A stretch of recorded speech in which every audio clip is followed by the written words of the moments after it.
We know that our Hindu brethren are celebrating this great feast of Diwali, this great festivity of Diwali, and there have been so many ads on television stating, "Gift yourself."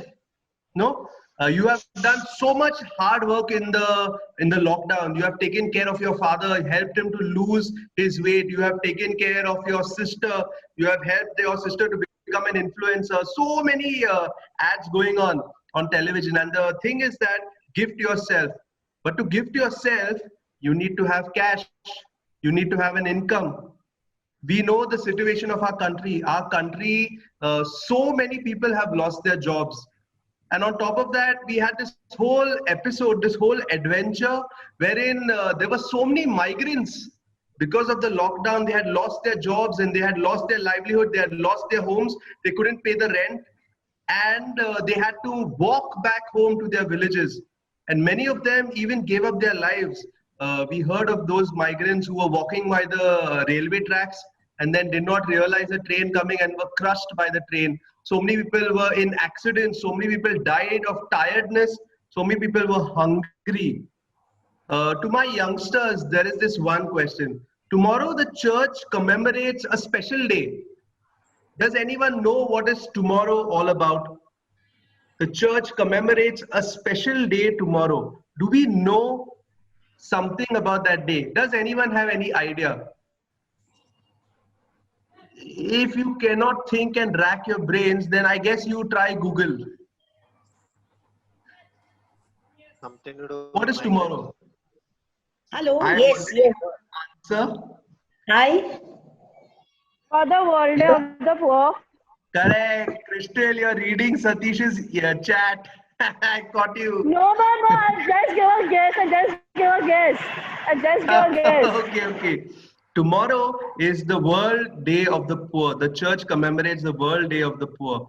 And we need to realize that amidst all the festivities, amidst all the bursting of crackers and all the celebration of lighting lamps and setting world records to and fro, the main thing is that have we forgotten the poor?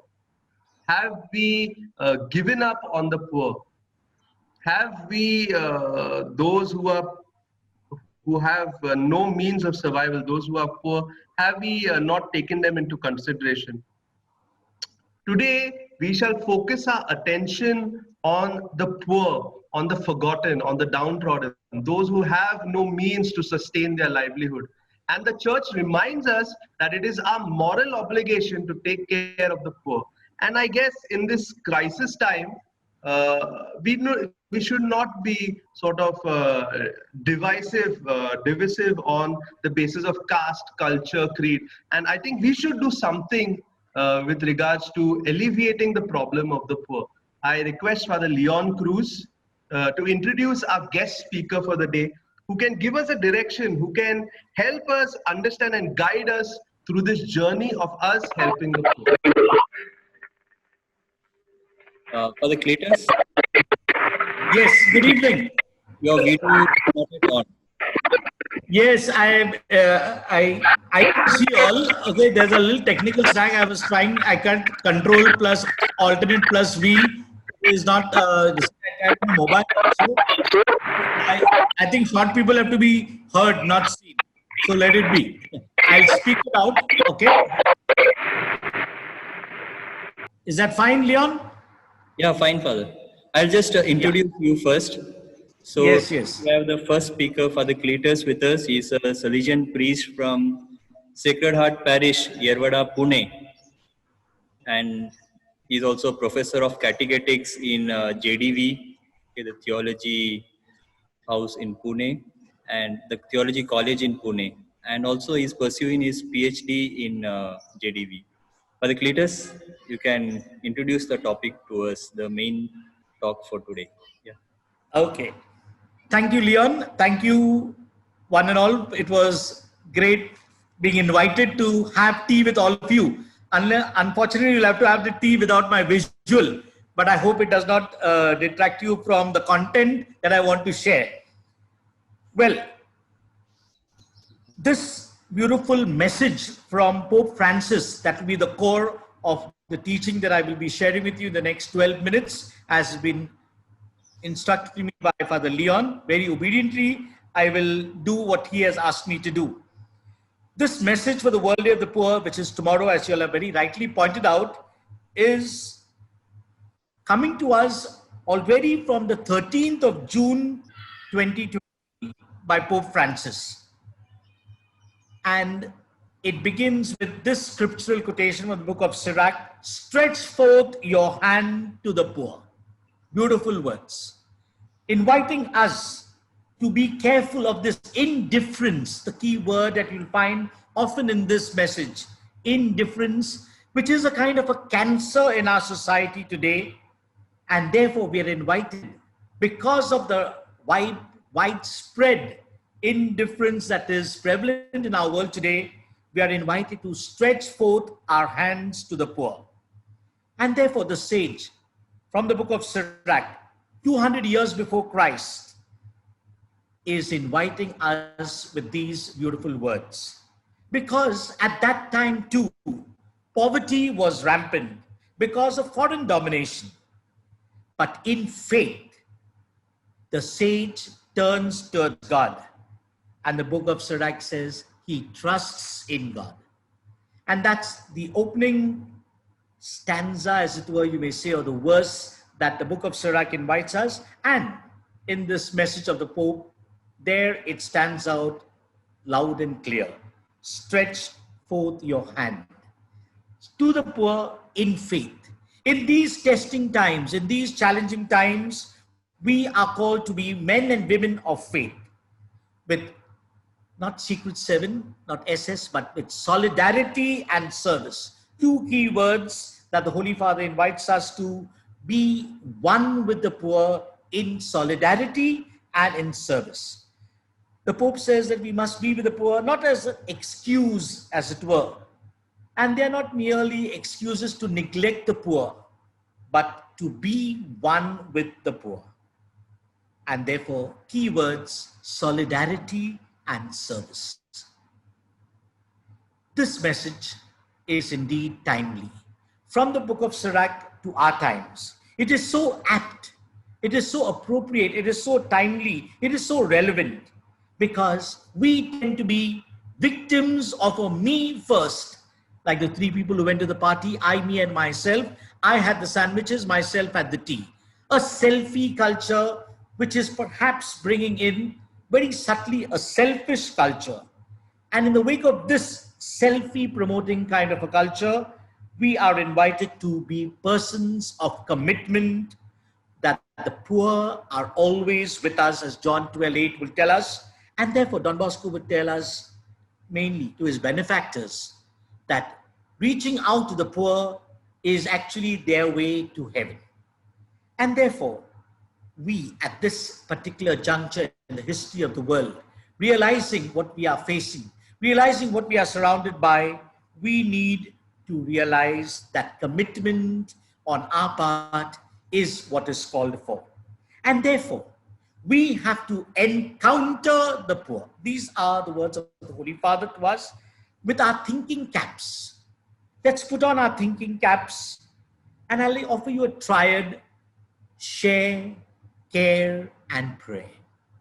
With this thinking cap, or these thinking caps of sharing, caring, and praying, as the first verse or the first article of this message invited us to, we are called to share, care, and be persons of prayer, trusting in God, so that as a Christian community, this is what we must do.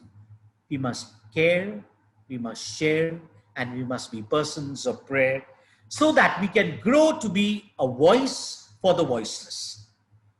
We have to become that voice amidst the various voices that drown their cries for hunger, their cries for all that is important and necessary in life, their cries for the basics of life. Perhaps a slogan we could take for ourselves is just this: simple living, high thinking. Let's live simply so that others can simply live. Rather difficult, what with our life style, What with all the brands? What with all the status symbols? Is it possible for us to launch on to a simple lifestyle? Just live simply so that others may simply live.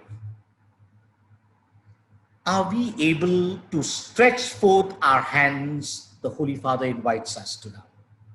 How many hands have we seen stretching out these past months? In these challenging moments, have we seen them first of all, or haven't we? Need not presume it. Can we see them even today? The saints next door are perhaps the one we need to recognize. We've just celebrated All Saints' Day on the 1st of November, and we are in the month during which we remember the holy souls. Having the saints in heaven is glory, but living with them on earth is an altogether different story, dear friends. Can we be charitable at home? That's where it all begins.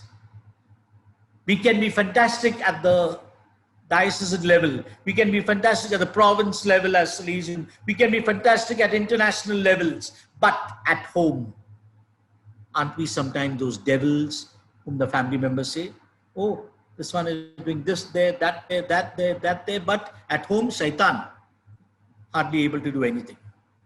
Is this perhaps our halat? Is this perhaps the reality of our conditions? Well, dear friends, let us realize that, as Pope Francis said, the saint next door refers to the ordinary people. Is it only when I am affected, when I am upset, when somebody perhaps contracts this pandemic, and then we realize, oh my God, oh my G, OMG, we say. Is it only then? Can we as a constant therefore realize that there are many, many hands being stretched out. There are many hands who are holding out. And this is a sign, very powerfully says Pope Francis, that these hands being held out are of solidarity, of love. The hands of physicians, nurses, administrators, pharmacists, priests, volunteers, services, securities. Yes, these are the hands that have gone beyond the call of duty during these past months and are continuing to do so. Can we be among these hands? There seems to be a certain kind of helplessness that is pervading.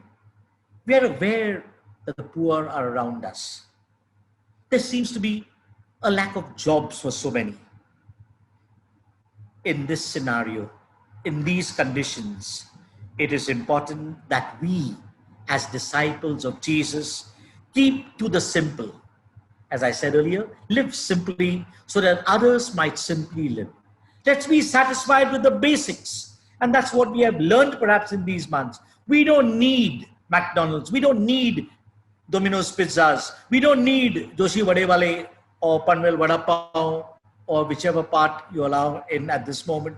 I don't know what's in Jerusalem there. Okay, Satish Paul is smiling at me. Okay, Chris is also smiling. Each of you all will have your different haunts. Okay, Kalyani Veggie is here for me in Pune. We realize we can do without all this because we were managing with that simple dal bhat. We were managing with simple roti.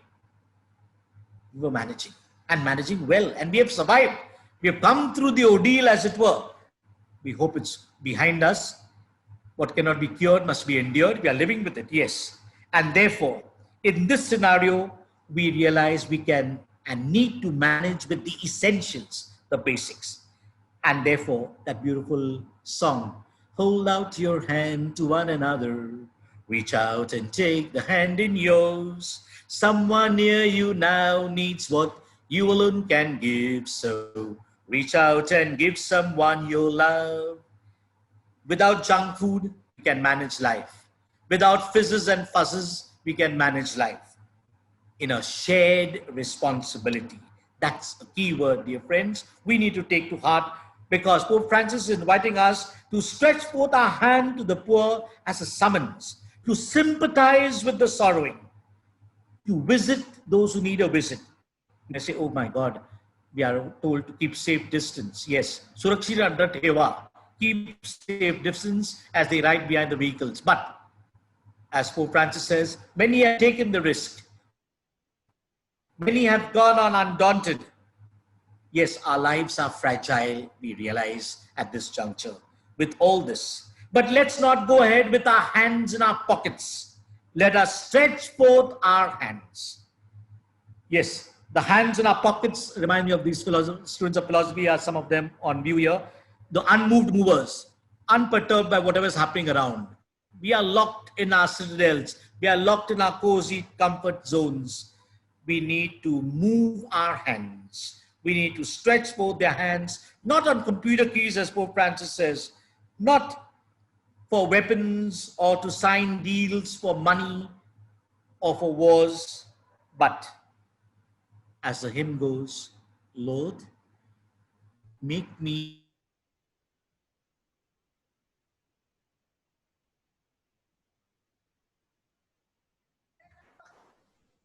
Father Cletus, we couldn't hear you.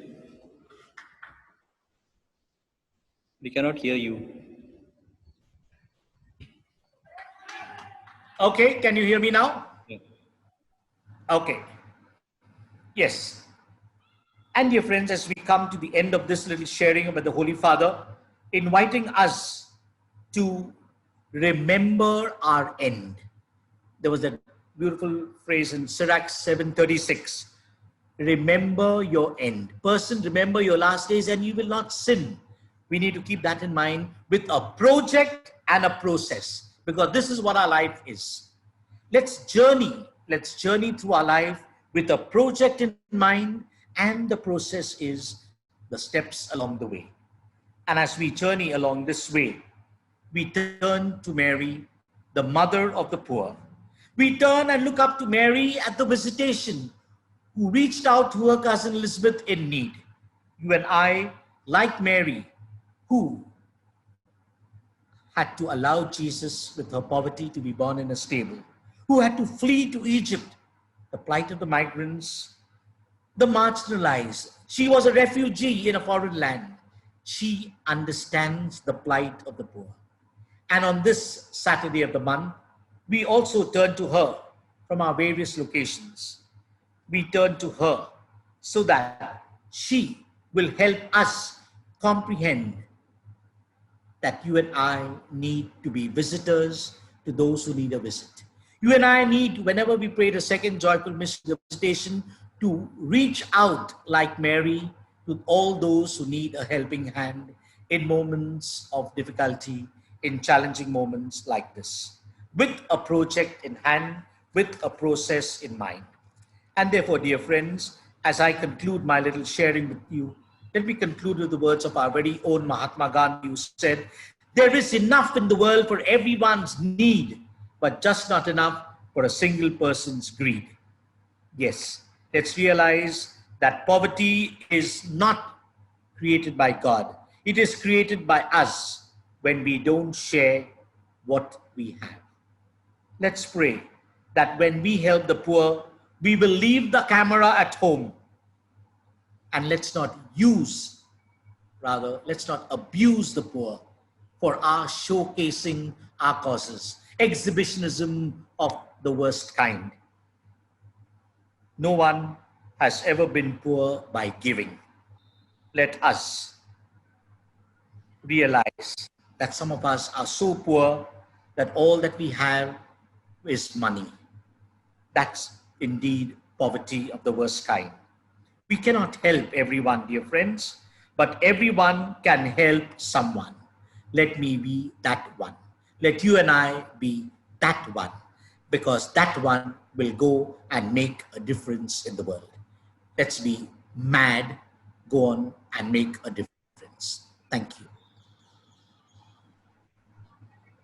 Father Cletus, thank you very much for beautifully explaining to us what Pope Francis means when we are celebrating the World Day of the Poor tomorrow.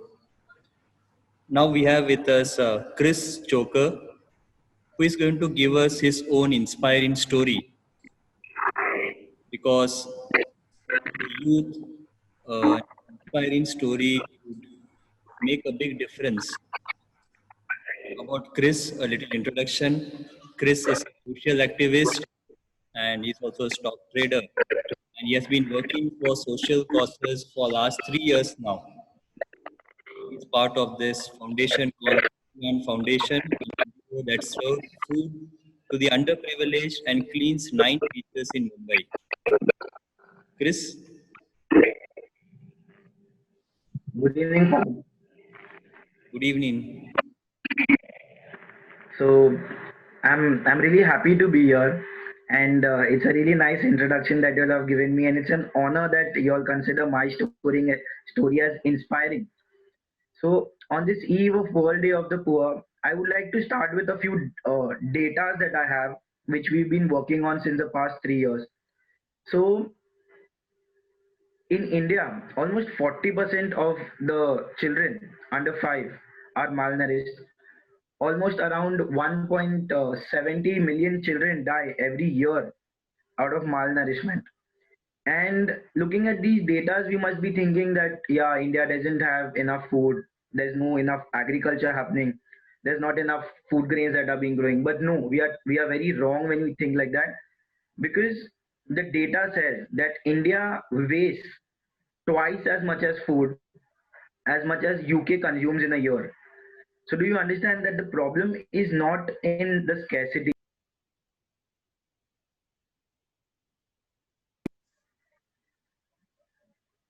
Hello? So the problem is not in the scarcity. I'm audible, right? Can you please give me a thumbs up? Yeah. So the problem is not in the scarcity. What we realized sometime back is the problem is in the behavior, in the mindset that we have. So I would like to start my story by saying that in December 2017, there was this one guy called Mr. Chinu Kawatra. He's the founder of our NGO. So what he basically did was he just wanted to celebrate his birthday with the poor. So what he did, he took a small cake and he took a little bit of food and he went to the nearest slum in his area. And what he saw there was totally heartbreaking, because even when it was about only rice and dal, the food that we go back home, we complain to our moms when they've made dal rice for us. We complain and we cry like, why is there only dal rice today? But trust me, when I have seen, and even Mr. Chinu saw, that these children came running and pouncing just for that basic dal rice. So that's how our whole journey started in 2017, with feeding just 100 kids a day. Now, as and when time passed, as we gathered more volunteers, as we got a bit of acknowledgement, as we started being able to generate funds and sponsors from the social media, we have now been able to feed around 1,500 children daily. We feed these children in Delhi, we feed these children in Bangalore, we feed these children in Odisha. What I'm trying to say here is that the first step was just a guy on his Activa going to a slum and just wanting to feed the first 10 or 20 people that he would come across. That was how this whole thing started. It was a very small thing initially, and now it's up to 1,500 children. And by the end of 2021, the target of our whole team is 5,000 children. I'm sure it's you all may think that 5,000 children is a very very small target, but let me tell you that we are just a team of 20 people. So if 20 people can feed 1,500 children on a daily basis right now, and can have an aim to feed 5,000 children by the end of this next year. So I'm sure if there are 200 people, that amount can go to very very high, and the 1.72 million deaths that we see, which is caused due to malnourishment, can come down totally. So, I would just like to give you a small brief about my experience with this NGO called Khushia, who deals not only in feeding the children but in holistic development. Like Father Cletus very well said, that we need to be one with the poor. And how do we do that? We feed them, we sit and we play with them. Like today, I have won this just to celebrate Diwali with the children. We went and we gave them gifts. It doesn't mean a lot to us. Like he said, every individual can help so many. So that is the whole thing. Like, what can we do as individuals? When I went there for the first time, my observation, I felt that yeah, okay, it's not a big deal.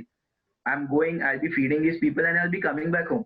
But it was such an it was such an emotional experience for the first time when I saw these children coming towards me, running towards me, and clinging on to me. And all this started 3 years back, and the rest is just history. So I would like to give a few details here which can help each and every one of us. So my first thing would be, how do we recognize a person if he's malnourished? How do we recognize a kid if he's malnourished? Yeah, we know that there are a lot of poor and hungry tribals all around, villages all around. But even close to our houses, there are the urban poor, the people who live in slums, the people who live next to dumping grounds. How do we identify them? These children will be very, very skinny, but they'll have a very bloated stomach. So next time when you're just offering a piece of food from your car, from your bike to a kid, just look at that person and you will understand if that person is actually malnourished or that person is just a part of a racket. So the initial observations were like that. We've gone to tribal villages in and around Palghar, where the whole village, trust me, the whole 50, 60 kids, all of them are malnourished, not just one or two. And according to government data and according to suggestions from the doctor, even if we feed those kids directly right now, it will cause them more harm than good, because those kids are not even used to eating basic dal rice from the past 5 6 years of their lives.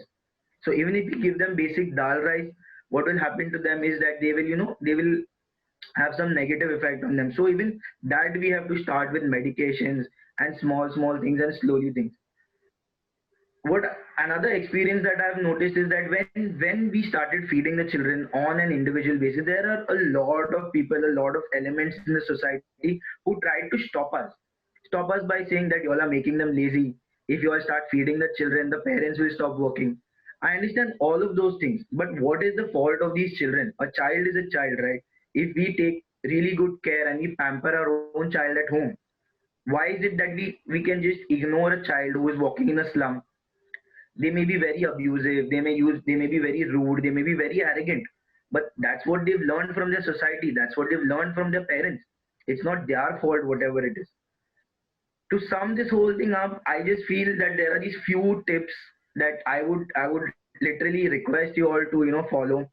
Is that majority of our sponsors who come to us come to celebrate their birthdays, and they are very surprised when they see that there's this one cake and 100 children cut small pieces from that cake and eat a 1 kg cake. Almost 80 to 90 kids cut small pieces. We cut small pieces from the 1 kg cake and give them.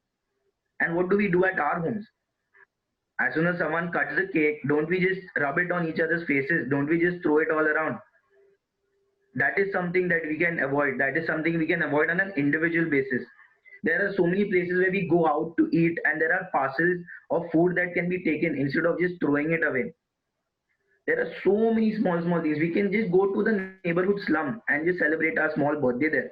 Rather than having a lavish party, we can basically just go and do these small things. And when you go to such a place, this is my personal experience. What I noticed was I had started complaining less. I had started being more grateful about my society. Excuse me. I had started understanding that yeah, we need to stop complaining at home. We need to be grateful towards whatever our parents are giving us. Because trust me, even these used clothes that we simply throw out or we make them into rags, these children come running to us just to wear those used clothes. So just how father summed it up, saying live simply so that others may simply live. That line, that statement simply touched me, because that's exactly what I have been seeing in the past 3 years, and that is exactly what I would request you all, each and every individual, just the smallest thing that can be done, the smallest thing, because our faith has been teaching us all of this. There's a small line from the Bible that says in Matthew chapter 25 verse 35, "For I was hungry and you fed me, I was thirsty and you gave me something to drink." That's exactly that these people are expecting from us. They don't want us to shoo them away. They don't want us to, just ignore or close our windows while they're passing by. Yeah, I understand you all know that it's a big racket. But apart from the racket, there are actually people who just drink water and go to sleep at the night. So this is my basic small example, my small experience that I like to share with you all. And this is why I'm very grateful to Father Leon for having me here, because a lot of priests have been behind the motivation that I've got over the years when I've been when I've had roadblocks in my life. And this whole tea with Salesians is an awesome platform that I have personally got to share my small experience. I'm sure it won't make a very huge difference, but I'm sure it will touch even a single individual. And even a single individual will try not to waste food, try not to throw cakes on each other's faces, try to at least acknowledge and notice a poor person around us. Thank you. Chris, thank you very much. You are very beautifully explained to us with practical examples and your own stories and inspiration for all of us. Now we get into our groups for the group discussion.